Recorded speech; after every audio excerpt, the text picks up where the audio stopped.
if you are considering investing in land or any type of real estate for that matter, I'm going to give you the most simple formula to help you determine if the property is a good buy or a bad decision.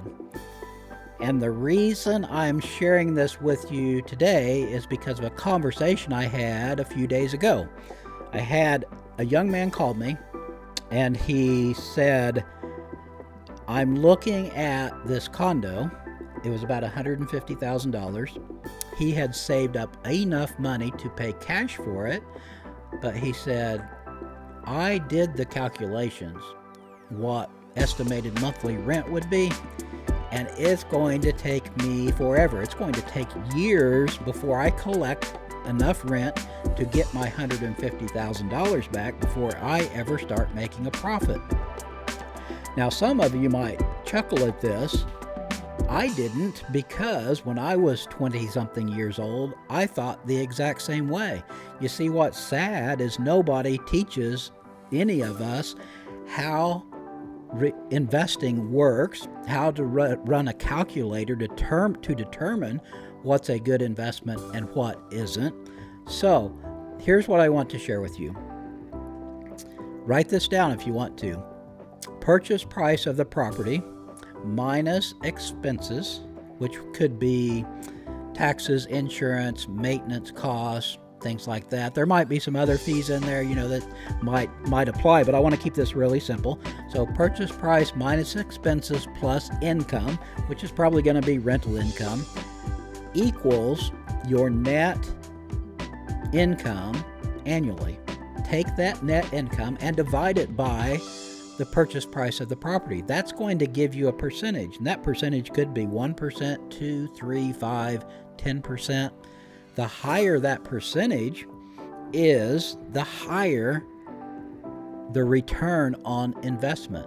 The higher that number, the more money you are making annually. See, that's the goal of investing, is to earn a percentage on your money.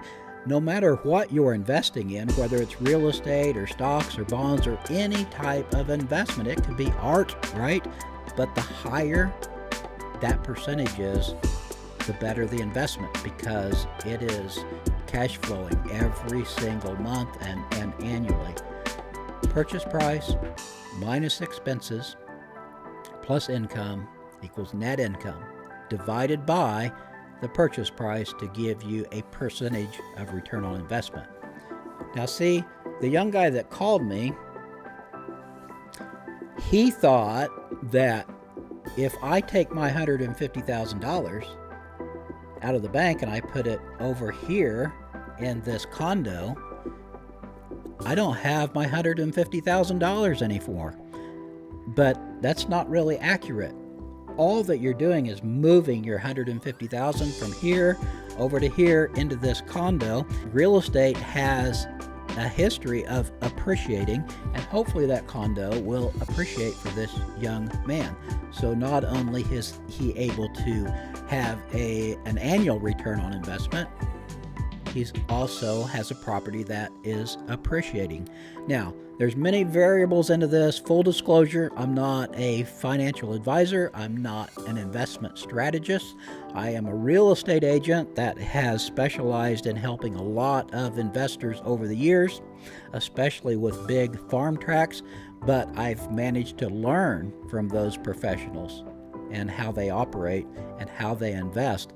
So here's what I want you to do. Find a property and play around with all of those numbers. Pretend like you're able to buy that property for less than the asking price. The cheaper you can get it bought, the better your return on investment. Tweak the expenses. Play around with the amount of income that you might be able to generate. Build yourself a little spreadsheet and just play around with those numbers. Work to get that percentage higher.